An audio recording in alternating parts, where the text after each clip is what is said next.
The retention magic. Why I call it magic is I feel the HR professionals can do magic in retention, and the org leaders can do magic in the retention of a resource. And I need not say how important retention is for any organization. So let me reveal the magical steps which you all would love to see. So these are the 4 steps which I feel any organization can do their magic in retaining the resource, especially the most efficient resources. So the retention starts actually before onboarding. So the 4 steps, pre-onboarding, onboarding in the system, and exit are the various stages which we will discuss now. And we will discuss on how we can really show our magic there. Pre-onboarding. This is the first, foremost, and most important. And your 2-year magic starts here. That's what I call it. So if you really do your job good, you can retain the resource for a minimum of 2 years happily. So retention includes happy working also. It's not just being in the organization just because they have to be there or just because the resume needs it. A resource, if they are happily bonded with the organization, that is what we call a happy retention. Okay, so your first and foremost job starts from here, establishing the strong foundation. When any HR professional, when they speak to the candidate for the first time, after all your screening, all the typical recruitment processes, when they start talking to the candidate, I would request them to give value, add value to their time. Take enough time and make sure you have a lengthy conversation wherein you get to know the person, the other person. Don't look at the other person as just a candidate, whether he suits or not. It's not a, I won't, it's not a commodity is a big word, but yeah, don't do it in a mechanical way. Do it with all the into. And just remember, you are going to be friends with this particular person for the next 2 years, minimum. Okay, or maybe 3 years or 4 years or maybe 5 years. So you're just building the bond. That's where I would look at even in the first conversation, because first conversation is very important. That is where anyone will be very, I would say, they won't be cautious. They would be very casual, because from the other side, that was just a conversation. So now it is up to us whether we convert it into a bond or we just leave it there. So I would advise all the HR professionals to build the bond at the first conversation itself. You get to know the real person in the first conversation. And the bonding that you do should be unconditional. So there are situations where you start talking to the person and you understand they're way out of the budget or not suitable as per the technology, whatever, it doesn't matter. But that need not be a just cut in the conversation. You never know, IT world is small. So look at them as your close friends or best friends or a prospective friends, whatever.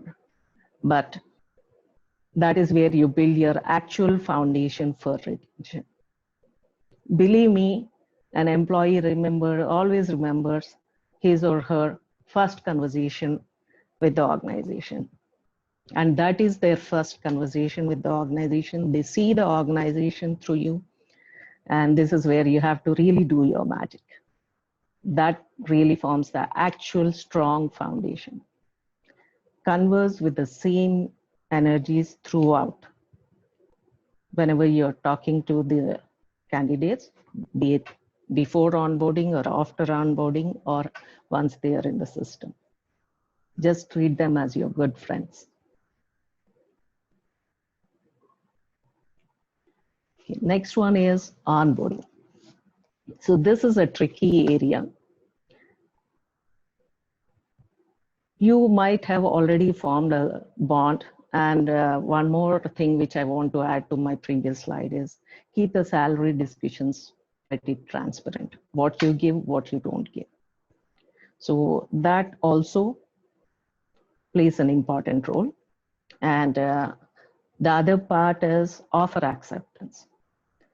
So while you are having your conversations with your candidates or the prospective friends, so whether they accept your offer or not, don't, cut the bond. For acceptance, they have their own good reasons, which you're also very happy. For not accepting, they have their own situations. Let us understand that. And just ask them to be bold enough to convey it to them. So you have to create that bridge for them to express easily. And still the bond continues, please remember, whether they join or not. Next, coming to onboarding. So this is a tricky process where you have to be process oriented, at the same time smooth enough. So when someone is not getting, there are situations where I've seen candidates, they get so friendly, they feel that they should not get any documents, whereas that is not the process. HR is struck by process and people. And we are obsessed more with people. But our job or the organization requirement is to follow the process. So ensure that there is a smooth and clear process while you are handling it with a lot of care. Make sure that the requirements are met in a very nice way. And make the onboard experience as special as possible. I'll give you a simple example. We had a bunch of freshers who joined us, and we did all the paperwork. And in the last, there was a good surprise planned to them. We had videos from their family members wishing them good luck and what they want to see from them. Believe me, this brought tears into their eyes. They became so emotional. They were so excited. And I'll never forget that day. So all these special moments are something which we can create. This increases happiness and this increases the strength of the bond. And as we all know, first experience is the best experience. So the first day experience which you are going to give to any employee, that is remembered forever. So in the onboarding process, you are going to add another 6 months of your magic, 6 months to retention.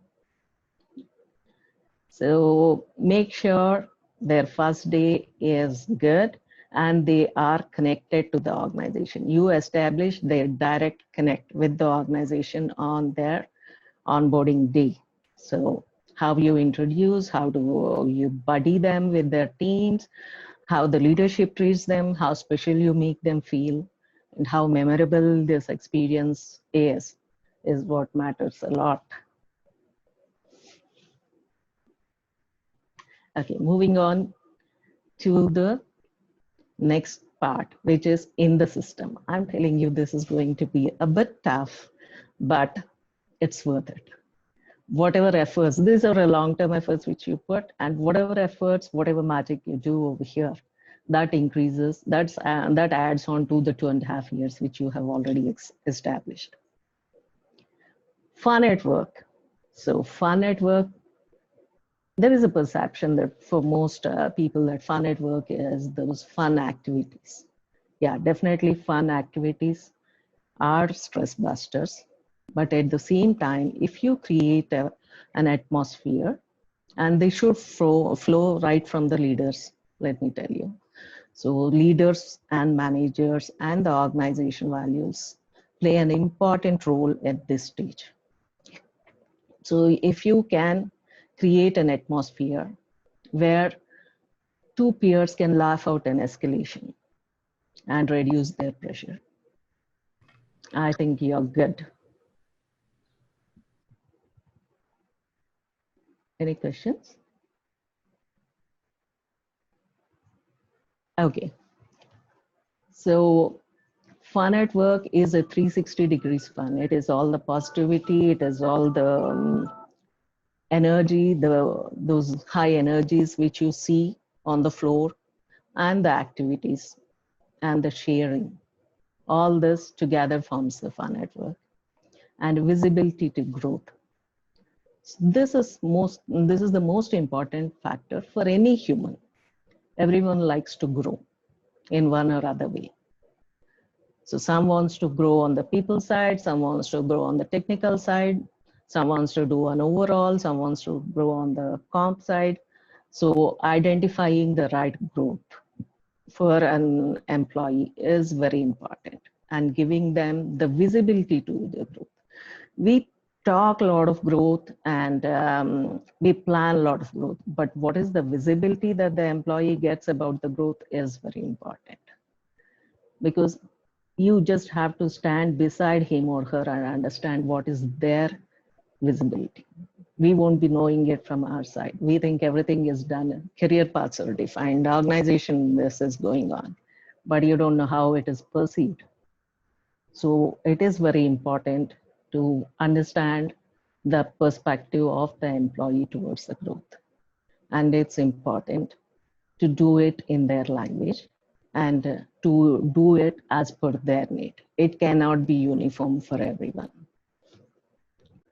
And regular recognition, though this is a common word, but it means a lot. So it need not be always monetary, a pat on the back or a regular feedback, continuous feedback, recognition. Yes, you have done a great job. A simple thank you after a stressful day from the manager makes wonders. So that is how people look at recognition. So that has to be taken care in all aspects, and it should be continuous and regular. Improved benefits. Yeah, planning the benefits for employees is something which is to be done with a lot of caution. There should be a lot of surveys running, a continuous eye on what is the need of the people. Suppose if you look at the current situation, what would be the best benefit or insurance that you would look at? Anyone would look at. Any guesses?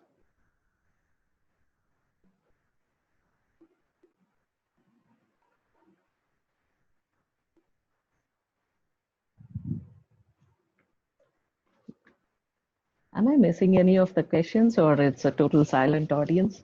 Right now, I don't see any questions in the chat box.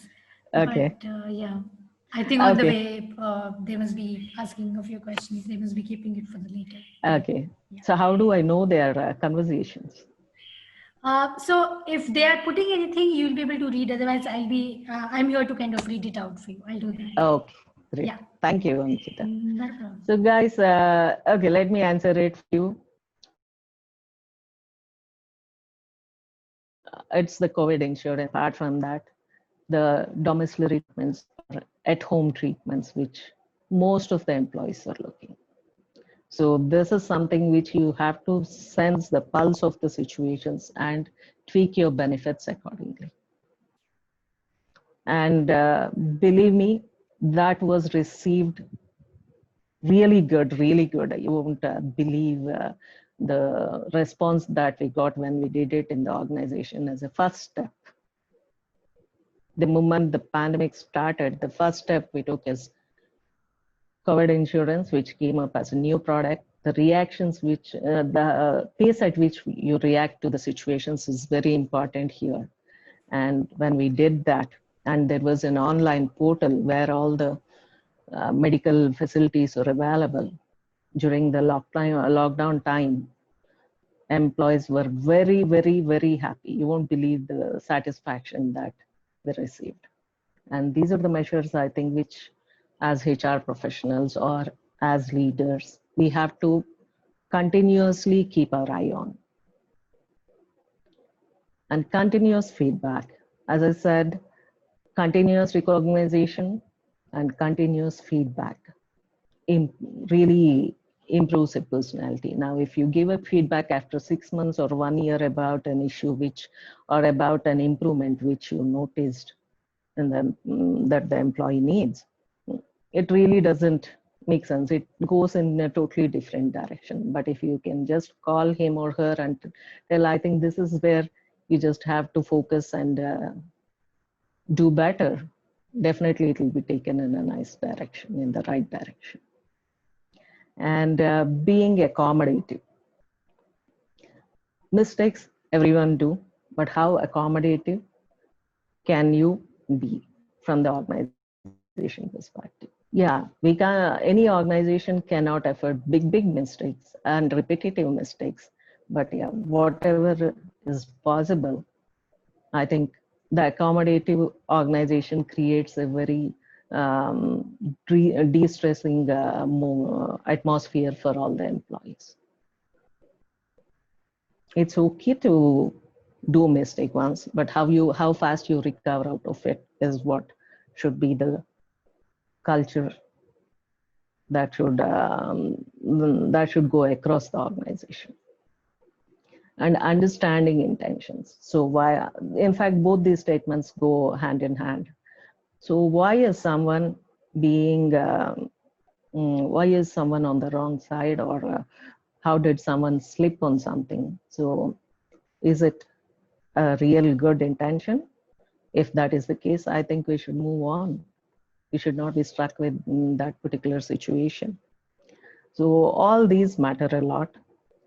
And inclusiveness, the most important factor.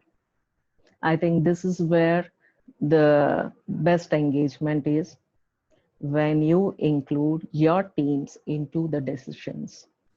If you communicate all the decisions, the reasons behind it, when you include them into the decision making, and if you include them into the technical sharing or the decision sharings of the organizations, which are regular communications right from the low level to the highest level of the organization, I think that is where any employee would get really engaged with the organization. They feel that this is my organization. I know what is happening in the organization.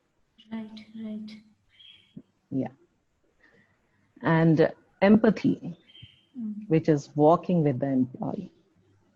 This is an interesting topic, let me tell you, though it has a vast this thing around it. Since we have limited time, let me close it in few sentences, but I want to tell you the gist. So listening to people and understanding them and walking along with them is very important. Understanding what they're going through. So this is where you can be their friend, their peer, whatever relation you call. But yeah, that is very important. So most of the times, the other person needs a big ear. They don't need your suggestions or judgments. So they just need a big ear. Maybe after the situation, they can just take their own decisions or make their own decisions or come back to you for the decision. But I think hearing to them, understanding them are very important. And as an organization, the more we do, the better we are. In fact, the pandemic, believe me, has given a lot of opportunities, which I feel really thankful to be empathetic towards all my employees. There was a recent situation where someone were really out of their accommodation, and we just had to help them within minutes. And there are situations where the family is going through through the pandemic, and there were a lot of emotional ups and downs, a lot of fears that I'm here, my family members during the lockdown, the situations were still worse, let me tell you. I'm here, my father is somewhere else. He doesn't know even to cook. So how do I do? My mom is somewhere else. What do I do? And the parents have their own concerns. So there was a lot of emotional chaos which was going on. And during this time, I think we were more more than HR professionals, we were being more human. We were just standing beside them, understanding them, caring for them, listening to them. And you won't believe the results we got out of it. In fact, we didn't look at it as a task and a result. In fact, we were just a whole big family, just being with each other, standing up for each other. And I think that's how any organization should be. And after that, the change in even the most, those professional behaviors were unbelievable. So everyone were bonded very strongly after that. So there would be many, it need not be a pandemic, there would be a many day-to-day situations where you can express more of humanity and your professionalism will be really smooth if you have the humanity. So let me move on to the next topic, open communications. Yeah, this is one thing again, which will help people to feel their freedom. When an employee can walk into the COO's room, CEO's room, or a HR room, or any room, or talk on the floor, or behave on the floor in their own ways. If you, in fact, in one sentence, if you allow them to be what they are, so I think you're successful in an open communication. Believe me, you'll get many, many good ideas, which will be very helpful. Yeah, there is the other part, but we just have to know where to segregate and where to draw the line.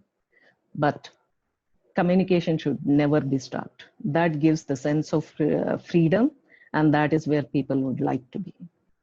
Be it the X generation or the other generation, it doesn't matter. Finally, we all enjoy freedom. So keep the open communication channels and encourage people to express. And all this together will make your organization a beautiful one and contributes to another minimum 3 years of retention. So we already got 5.5 years of retention. Right.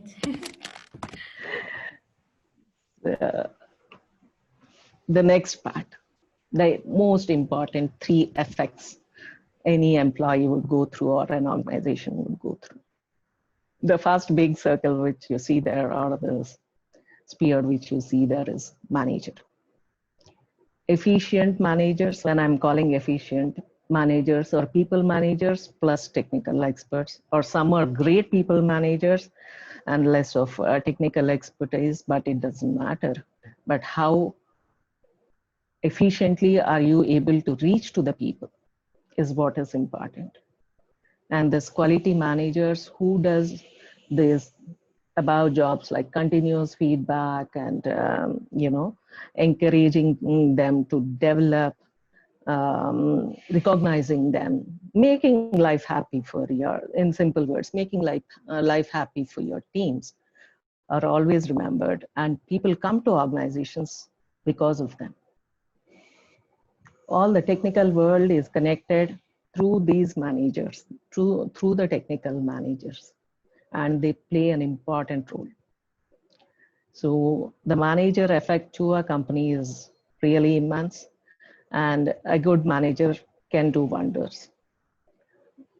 So life will be easy for HR if you have a good manager. He or she can attract talent like anything. And culture and values. So this flows right from the leadership, the topmost leadership, to the bottommost grassroots level.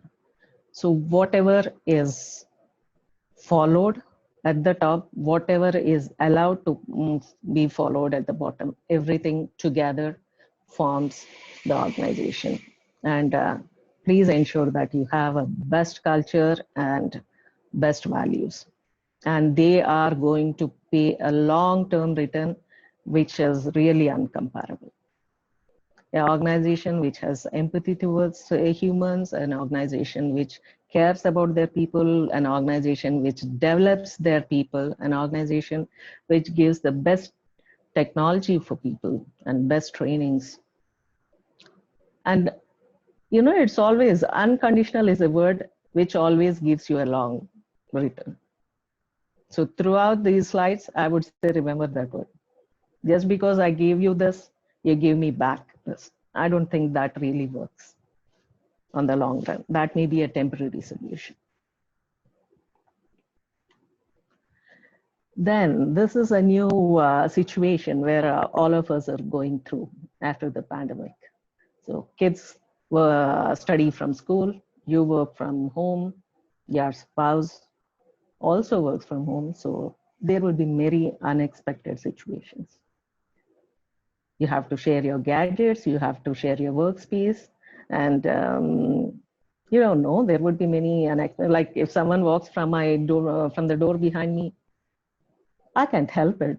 So, and when there is a meeting going on and your kid peeps in, which generally happens in most of the meetings, you can't control it all the time.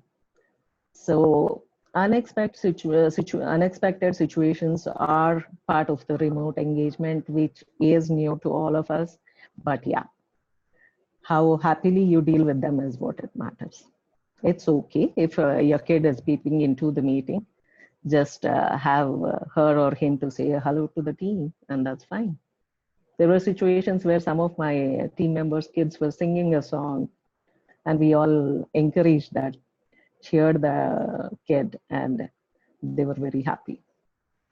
And yeah, family is looking at you closely, so that is a positive sign. If you take it positive, they know what are the efforts you're putting and how good is your organization. So this is another good way of engagement and retention.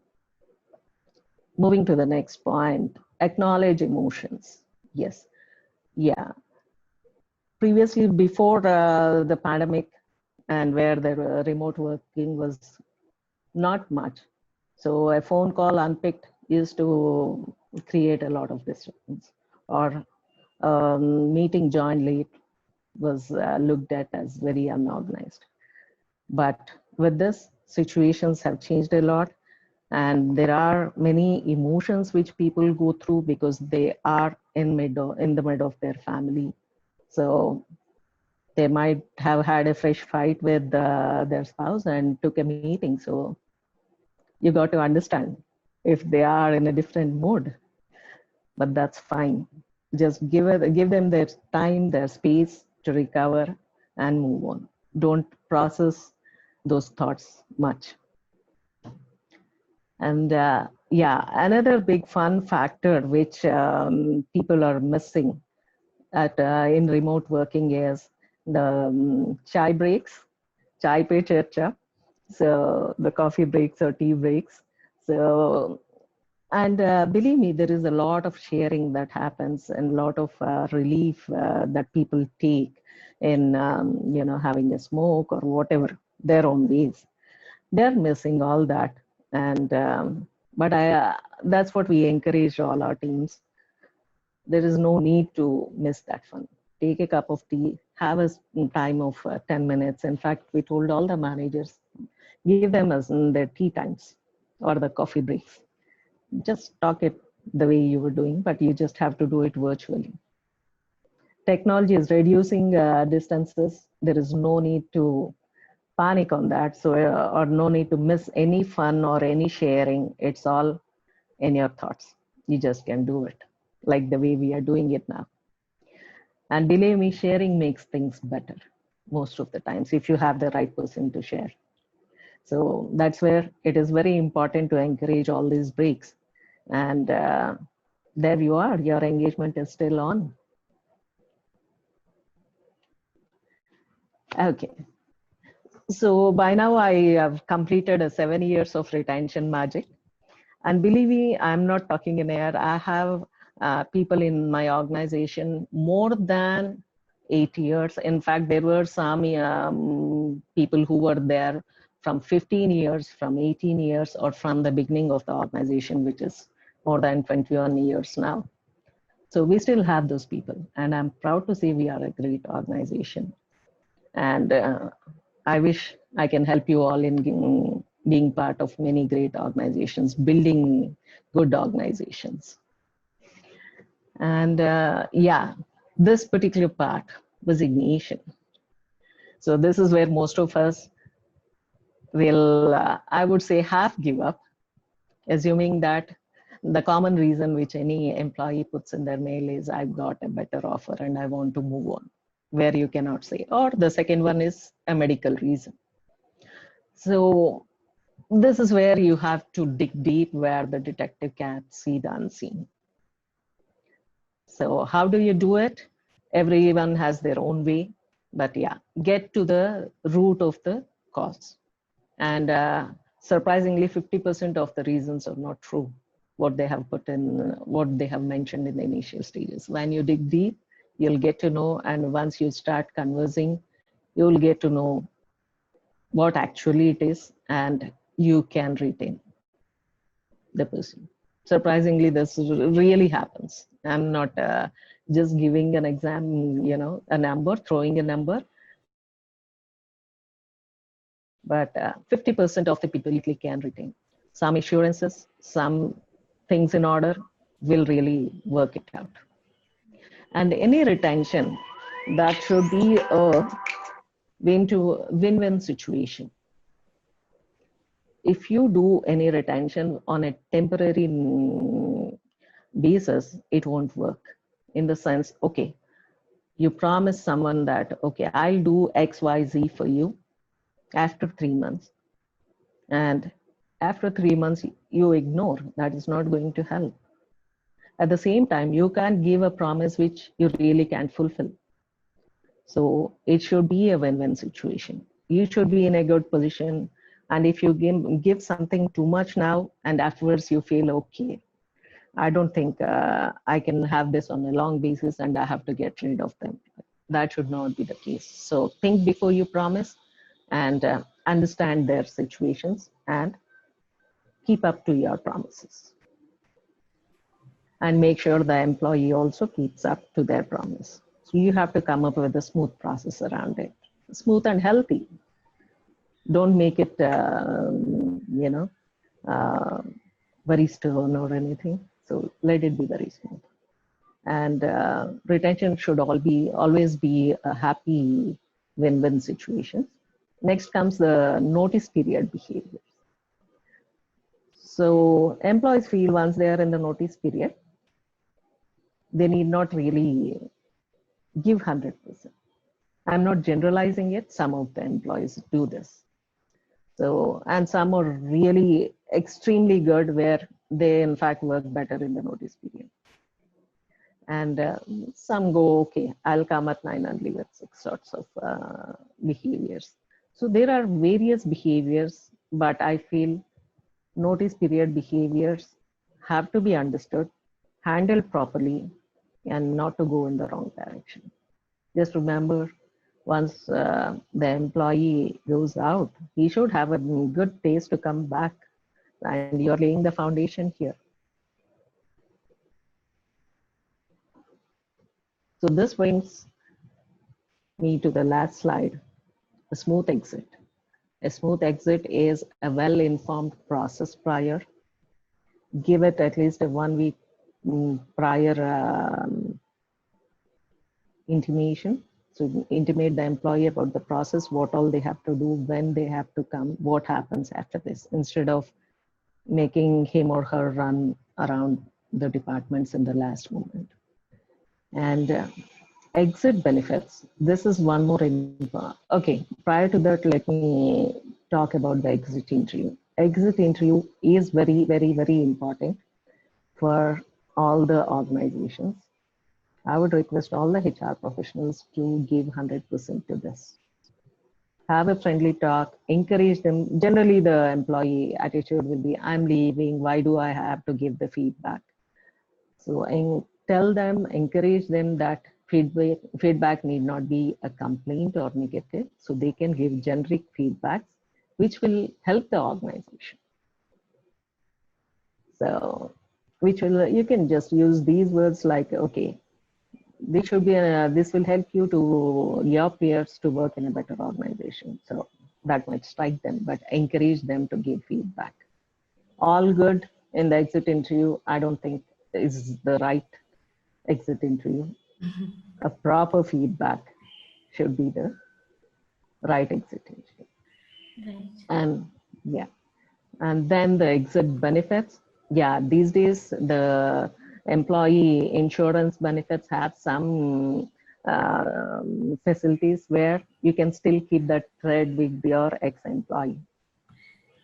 They can continue these the same policy in their on their personal side or in their next organization if they feel so. So we can facilitate. The insurance companies came up with some great ideas, and I think all of you should adapt that. That still builds keeps the thread on. Just remember that. And there were many situations where my ex-employees were referring many people and all that. So it's all important how you bond with the ex-employees also. And the best part is when you have the rehire. That is where you have really done your magic. That's where you call it you're really successful. So when an employee sees that he is leaving and can I come back? I think the answer should be yes. Yes. So, and that should be a heartful yes, but yeah, maybe a cautious yes also, telling that if you have the suitable opening. So that is the only thing which you can look at for any ex-employee, right? So I had luckily many rehires, happy rehires in fact. So I think that is where we are successful.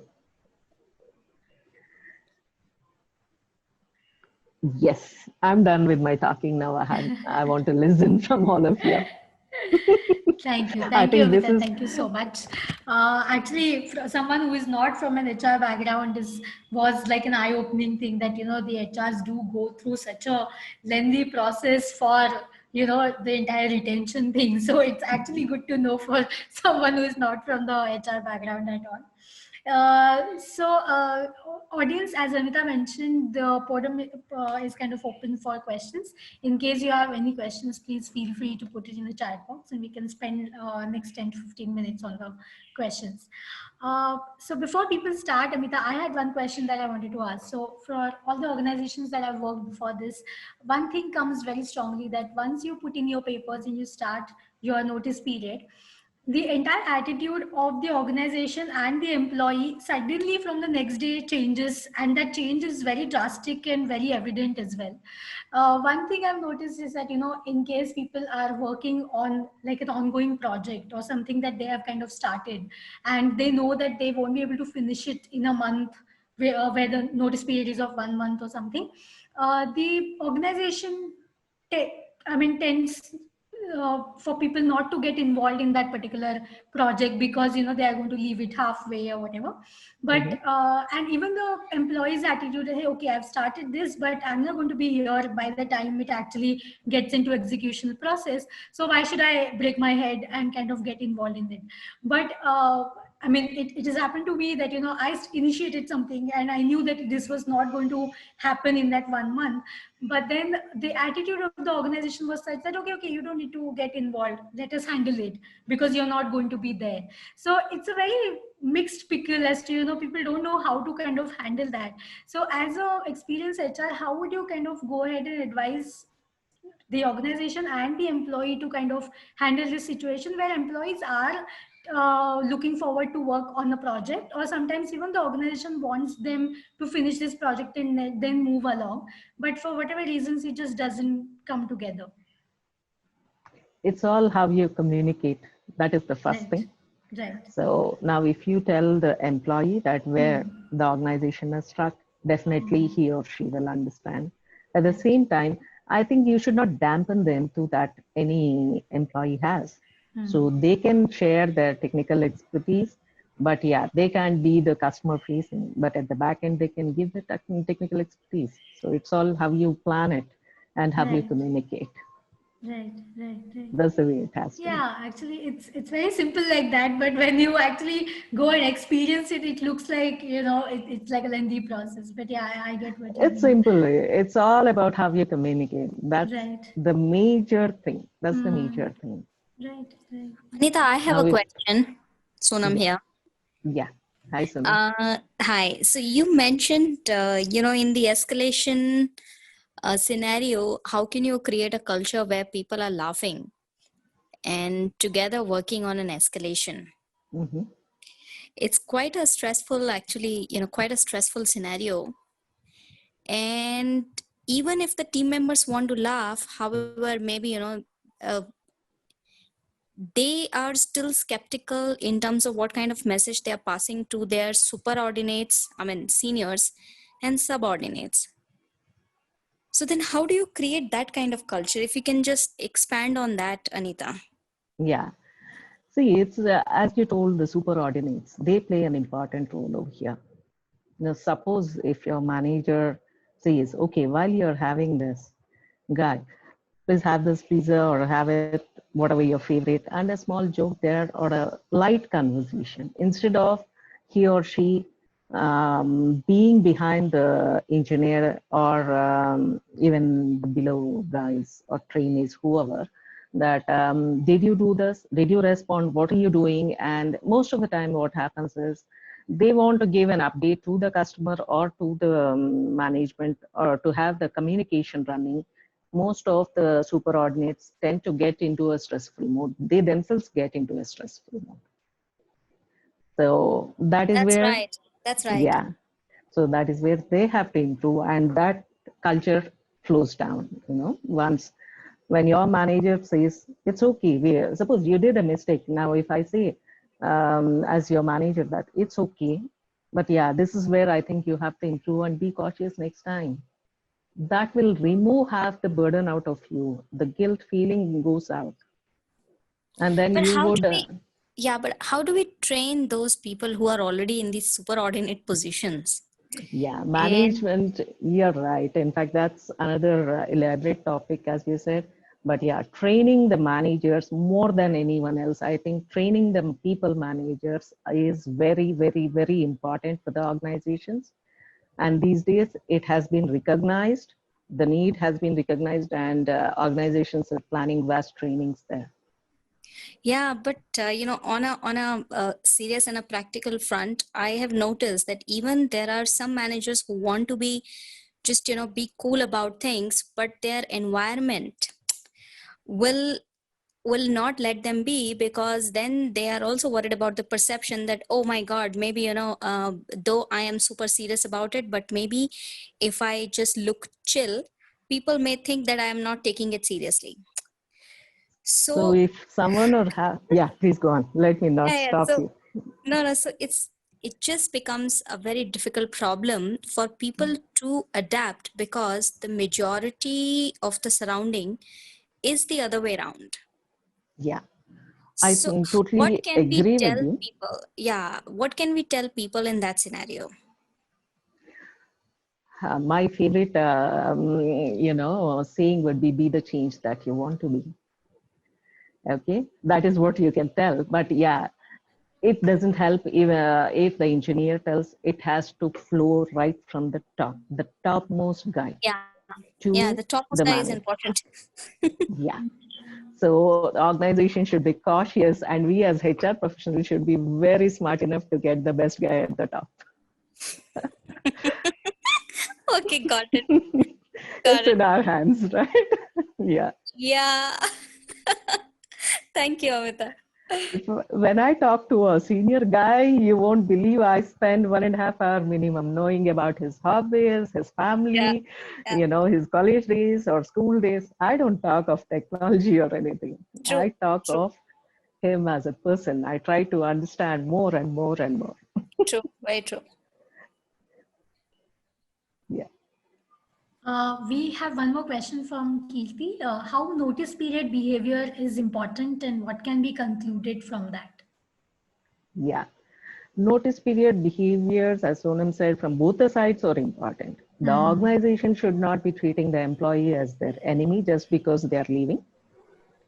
And at the same time, the employee should not feel, okay, I don't care about the organization. Guys, all of us have to remember IT world is small, or even otherwise the world is small. And let us have that care, concern, or respect for each other. You never know what situation is tomorrow. You might see the same manager in another organization which you have been. So if you do that carefree attitude, it won't work. And the organizations, you never know when you need this guy. He might want to actually come back, but maybe he or she had a financial situation where he had to go out of the organization. You just have to understand them and still be friends with them. And if they are on the other side, I think as HR and managers, we can always, have a talk with them and make them understand that till the last day, you're still the employee of the organization. And we had a lot of respect for you. All these chats or I would say, hallway conversations, instead of, putting them into a formal room and telling that this is what you have to be, this is how you have to, just do a hallway conversation. That is taken in a very nice way. Right. That brings me to another question, Amita. I'm just asking from someone who is not from HR to, get your perspective about this also. That when people are leaving, in case they are getting good amount of money and which is better for their career graph, obviously they will go ahead and do that. And not all of us, the team members also, including HRs, have much control over it. But there are many people who leave because of the people problems that they have in the organization, right? Like they're not very good with pally with their bosses, or the management style is not, is something that they're not appreciating.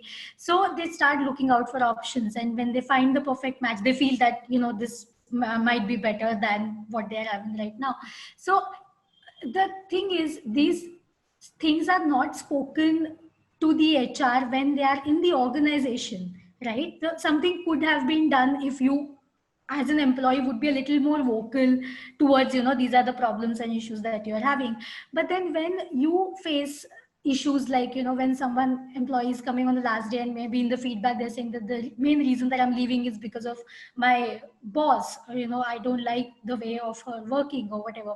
So I mean, how do you manage that kind of a situation? And does the culture play an important role where employees feel that, they have an outlet to go and speak to the HRs, even when they haven't put down their papers, so they're still a part of the organization? How do you build that open culture where you're able to talk about your bosses before you decide to leave? Luckily, I didn't have the situation where on the last day the employee is telling that they have a problem with their manager. Right. But yeah. But issues between the managers and the employees or team members, anything, that is normal, because no two behaviors are same. That's what they say, even in a house. You don't see two sisters or two brothers behaving the same. Absolutely. But the most important role of HR is to see the unseen. If you are not knowing that an employee has a problem with the manager till the last day, then you are a failure as a HR. That's what I call. You're not on the floor. Right. You're not knowing your employee properly. That is where you miss the whole 1 year or 6 months or 2 years or 5 years, whatever the employee has put in. You have missed the important aspect of the employee. Right.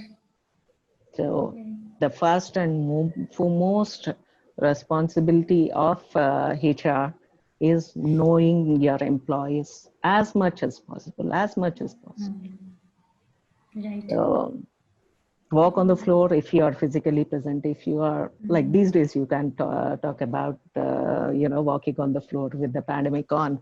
But yeah, talk to them over the phone. Take every situation. Suppose if someone calls you, I want to know about this process. Yeah, tell them the process, but at the same time, spend another 5-10 minutes asking them, how are you, how things are going on.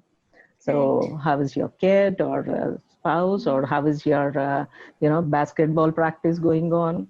Touch all their sensitivities, know about them more. Correct. Make friends with the employees. You can't be just HR professionals telling the rules and regulations. Right. Be humans more than professionals. That is true. Yeah. Thank you, Amita. I don't see any more questions, but that also might be because you have taken us through in such a nicely flowing presentation that most of the points are covered in that, I'm assuming. But audience, thank you so much for attending today's session. I hope if you are an HR professional, I'm sure it was definitely a value add for you. And if you're someone from the other spectrum, then that HRs are going through such a lengthy process to kind of retain you. So you might start respecting that a bit as well. So it's worth doing all that. All the energy, all the time you spend, remember all the HR professionals. My Right. request is, spend as much time as you can. That will give you real good results. Correct. Not even a minute goes waste, let me tell you. Right. Yeah. So, Amita, any last words before we close the session? Yeah. So now I think all of you agree retention starts before onboarding. So let us be good people, be good and attract good. And that's how your organization will reflect your culture. Correct. Thank you so much, Amita, for taking out time. I know you have a very hectic schedule. Thank you so much for taking out Thanks time a and lot. spending 1 hour with us. It was really informative for all of us, irrespective of which field you come from. So thank you so much, and hope to see you again and getting involved in other ways of collaborations with Change-In. And audience, again, thank you so much for attending today's session. Have a good evening. Thank you. Yeah, thanks to all the audience for your patience. And thanks to Change-In team. Goodbye. Thank you. Thank you, Amita. Yeah. Bye. Bye.